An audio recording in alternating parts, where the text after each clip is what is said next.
marami kayong sakit ng damdamin, parang kinikimkim nyo lang mga kapiksi. And yung iba sa inyo guys, actually meron kasamang pagsisisi, no? Parang nagsisisi kayo, may regrets ba, panghihinayang, parang nagsisisi kayo na I don't know, nag-asawa kayo, nagsisisi kayo na in a relationship kayo, nagsisisi kayo na siya yung pinili nyo, something like that guys, no? So there are a lot of regrets here, but at the same time, nandun din yung pagiging hopeful, no? Parang gusto nyong bigyan pa ng chance, no? Kaya nga lumabas itong Phoenix energy mga kapisi, kasi this is about second chances guys. And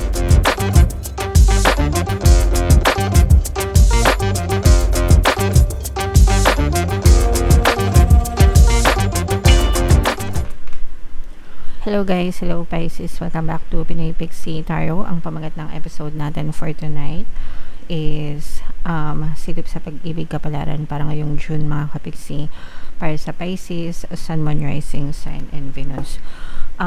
Kapag love reading guys, pwedeng ma-pick up yung energy nyo, pwedeng ma-pick up yung energy ng person nyo, pwedeng magkabaligtad yung roles mga kapiksi. If in case hindi kayo naka-resonate dito, try nyong panoorin yung video dun sa zodiac sign ng person nyo guys, baka nandun yung energy nyo.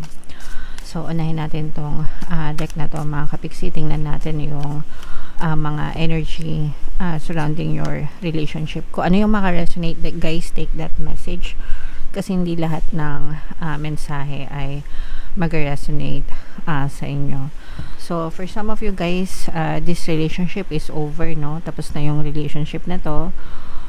Kahit anong sitwasyon pa kayo guys, pwedeng hiwalay na kayo, pwedeng ghosted kayo, no contact, ganyan, no closure sa iba.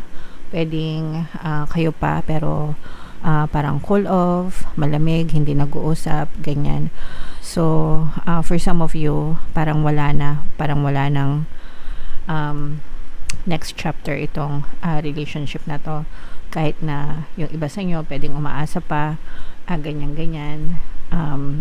Yeah. So sometimes ganun talaga mga kapiksi.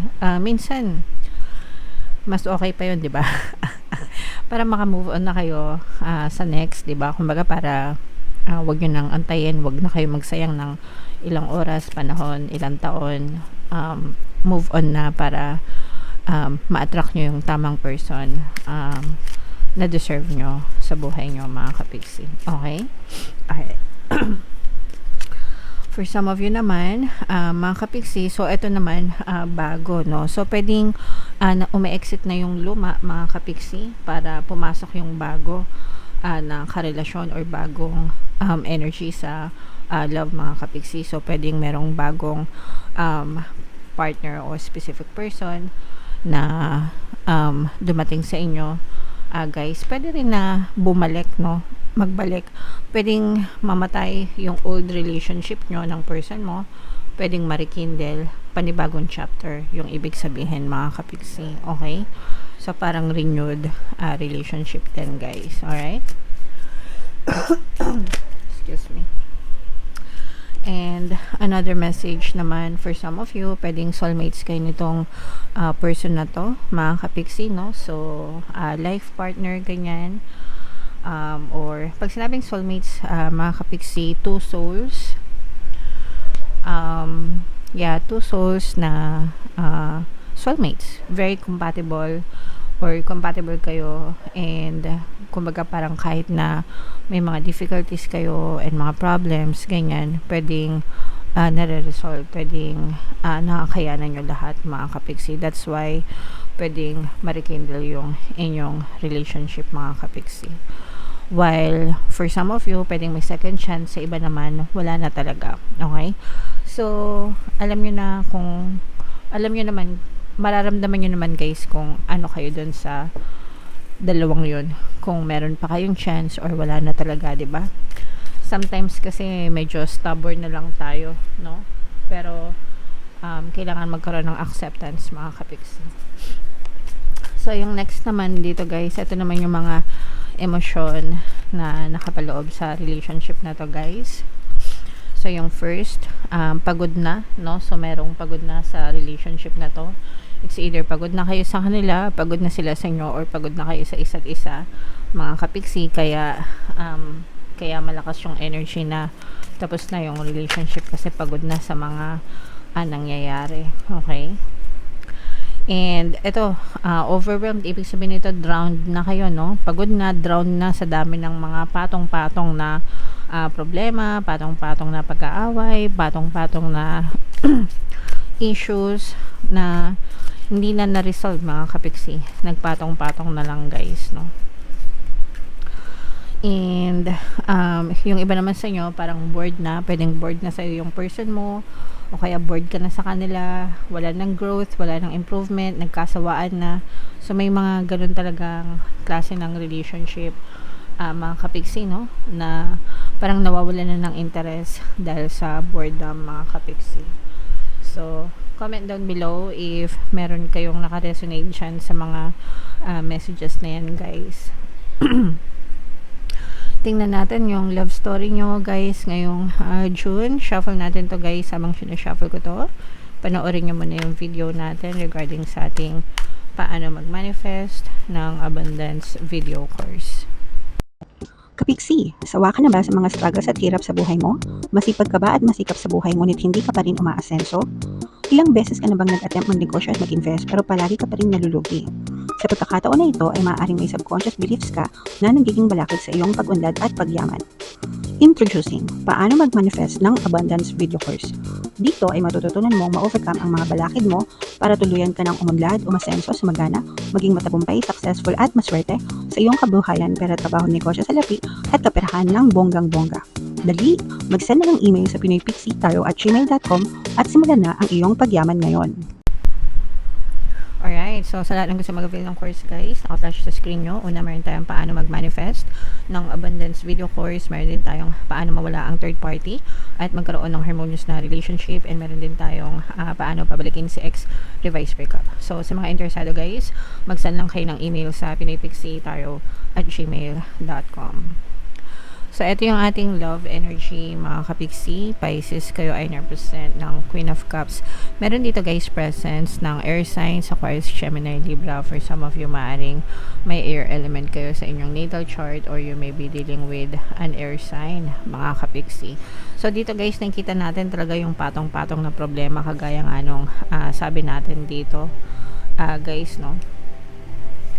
Yeah, so overwhelmed, ibig sabihin masyadong mabibigat na yung mga problema na nangyayari dun sa relationship and it's so heartbreaking para sa inyo. Yung iba sa inyo, marami kayong emotional pain, mga kapiksi, no? Kumbaga marami kayong sakit ng damdamin, parang kinikim-kim nyo lang, mga kapiksi. And yung iba sa inyo, guys, actually meron kasamang pagsisisi, no? Parang nagsisisi kayo, may regrets ba, panghihinayang, parang nagsisisi kayo na I don't know, nag-asawa kayo, nagsisisi kayo na in a relationship kayo, nagsisisi kayo na siya yung pinili nyo, something like that, guys, no? So there are a lot of regrets here, but at the same time, nandun din yung pagiging hopeful, no? Parang gusto nyong bigyan pa ng chance, no? Kaya nga lumabas itong Phoenix energy, mga kapisi, kasi this is about second chances, guys. And ito, ang reason na to is because of your family, mga kapiksi. Lalo na kung may mga anak kayo, pamilyado na kayo ng person nyo, mga kapiksi. Parang gusto nyo pang bigyan ng chance yung relationship nyo, gusto nyo pang ipagpatuloy, gusto nyo pang ipaglaban kahit na sandamakmak na sakit yung inyong nararamdaman, mga kapiksi, okay? Gusto pang ipaglaban, gusto pang ituloy, but at the same time nandun din yung pagod, yung mga emotional pain na kinikimkim, mga kapiksi, okay? So, okay lang naman yan, guys, kung gusto nyo talagang ipaglaban. Syempre, hindi naman natin masasabi, diba? Iba-iba kayo ng sitwasyon. Meron talagang pinaglalaban para sa pamilya, para sa mga anak, ganyan. Sometimes you end up losing yourself, no? Dahil pinaglalaban nyo. But, okay lang yan, mga kapiksi. Pag pinaglaban nyo, kailangan positive kayo, okay? So, may mga subliminals tayo, relationship subliminals, guys, na pwedeng makatulong sa inyo in case na gusto nyo ipaglaban yung relationship nyo, mga kapiksi. Ayan, no, saksak puso. Saksak puso, tagos-tagos yung dugo, mga kapiksi. Ibig sabihin nito talagang maraming problema sa relationship, maraming mga sakit, maraming hinagpis, maraming away, maraming differences, basta marami guys, no? Marami kayong challenge. Yung iba pagod na, yun nga yung sabi natin, exhausted, pagod na, um, ayan, pagod na. And yung iba, sorry guys, super stressed, no? Super stressed. Yung iba sa inyo guys, nararamdaman ko na parang dumating kayo dun sa point na nagpakumbaba kayo dun sa person nyo, nilunok nyo na yung pride nyo, you beg, no? Para ano sila, magtino, magpakabait. Alam niyo yun, bigyan ng second chance yung relationship nyo. And ginagawa niyo yan guys, alang-alang sa mga bata, no? Lalo na kung may mga bata kayo dun sa pamilya nyo, kasi parang sila na lang yung iniisip nyo, yung mga anak nyo. Pero yung iba kahit na ganun, kahit na nagmamakaawa kayo, yung iba parang medyo mataas yung tingin ng person mo sa sarili niya. Parang proud pa siya. Parang proud pa itong person mo na nagmamakaawa ka sa kanya.